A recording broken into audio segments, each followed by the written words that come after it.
Hoje temos o privilégio de receber aqui no República do Amanhã a Cláudia Costin. Cláudia Costin tem uma vastíssima experiência na área educacional.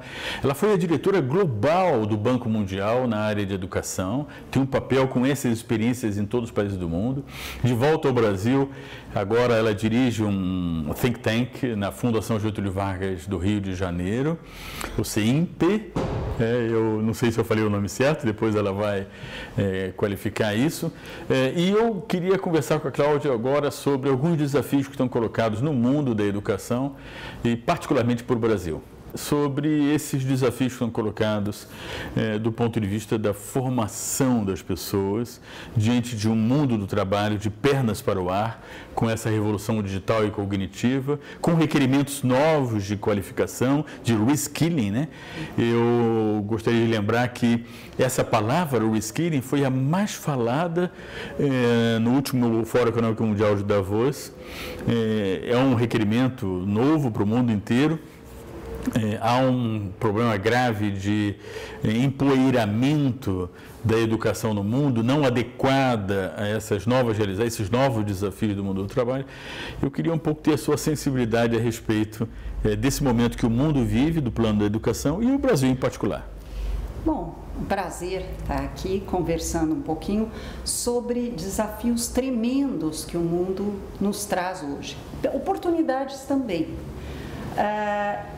Com a automação, a robotização, a inteligência artificial, a maneira como nós educamos em instituições oficiais crianças, adolescentes e jovens vai ter que ser totalmente repensada, porque a escola que vinha até então desenvolvendo, bem ou mal, competências cognitivas nas pessoas e, mais recentemente, algumas competências socioemocionais, como persistência, resiliência ou empatia, ela manteve ao longo dos anos sistemas de ensino tradicionais de transmissão de conhecimento de um professor que sabe para alunos passivos. Só que, com a evolução no mundo do trabalho, com robôs, entre aspas, substituindo muito do que o ser humano faz, inclusive no domínio cognitivo, nós temos que pensar numa escola que prepare um ser humano que vai estar, que se atualizando constantemente, portanto, um ser humano que saiba aprender a aprender, que saiba ser um aprendiz autônomo ao longo da vida. Nós temos que preparar uma nova geração para resolução colaborativa de problemas. E aí vem um desafio imenso para o Brasil, porque a OCDE tem um exame, um dos exames do PISA é sobre resolução colaborativa de problemas, e uma delas e o Brasil, nessa prova, o Brasil participa e tirou o último lugar na última edição dessa prova de resolução colaborativa de problemas. Saber trabalhar interdisciplinariamente com criatividade e de forma sistêmica é algo que os robôs ainda não aprenderam. O machine learning ainda não chegou lá. E é uma oportunidade para nós. E é importante, por outro lado, dizer que mesmo com toda essa extinção de postos de trabalho em ondas sucessivas que a quarta revolução industrial traz, oportunidades interessantes estão surgindo a partir dela, inclusive para a educação. Então, mecanismos de aprender, de fazer as crianças aprenderem de uma maneira mais instigante, vão sendo desenvolvidas e que são interessantes tanto para a sociedade mais antiga quanto para a de hoje. Mas isso requer uma mudança no papel do professor, né? O professor muda muito. O professor que dava cátedra, né? Que aquela postura que acabava levando os alunos a uma atitude passiva, né? Isso mudou, né? Hoje vai ser necessário cada vez mais, não de uma forma abrupta, porque nenhuma mudança é necessariamente abrupta, mas o papel do professor muda muito, né? O papel do professor muda de uma maneira impressionante, porque ele deixa de ser por assim dizer, um mero fornecedor de aulas e passa a ser um assegurador de aprendizagens, que não é só ser facilitador, ele tem que estar obcecado com ensinar o jovem a pensar, que tampouco é decorar a visão de mundo do seu mestre.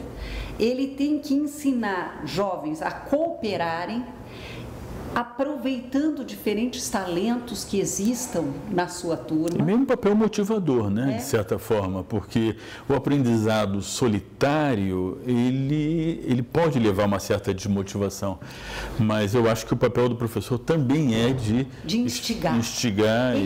Na verdade, um bom professor é um instigador de curiosidade, porque o que nos leva a aprender é a curiosidade. E é curioso porque nós humanos temos uma curiosidade inata, nasce conosco. Quem olha para uma criança pequena, vê o desejo que a criança pequena tem de aprender.